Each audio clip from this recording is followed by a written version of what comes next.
In today's video, I'm going to teach you how to add a Buy Now button on Shopify product page. First, sign into your Shopify admin and head to your store's home dashboard.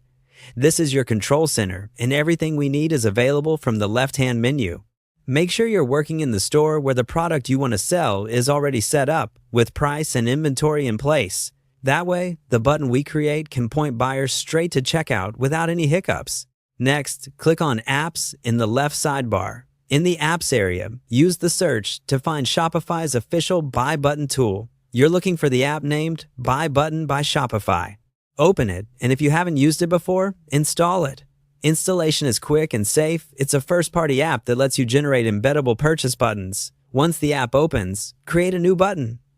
Choose whether you want the button to purchase a single product or a specific variant. When you're selecting the behavior, choose the option that sends shoppers directly to checkout for the fastest path to conversion. Customize the button text to something clear like Buy Now, and match the colors, fonts, and corner style to your brand so it feels native on your site. You can also adjust the layout and decide whether to show the product image or price alongside the button, depending on how minimal you want the presentation to be. When you're happy with the preview, generate the code and copy it. This code is what you'll paste into your storefront.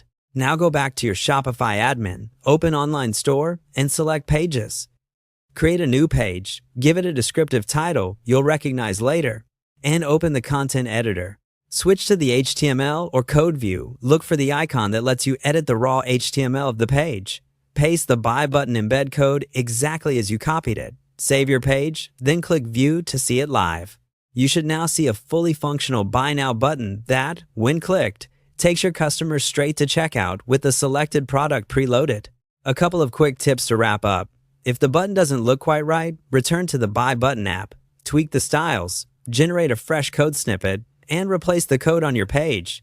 Also, test the full flow in an incognito window to make sure shipping, taxes, and payment methods appear as expected. Finally, add this page to your navigation or link to it from your product description to give shoppers a frictionless one-click path to purchase.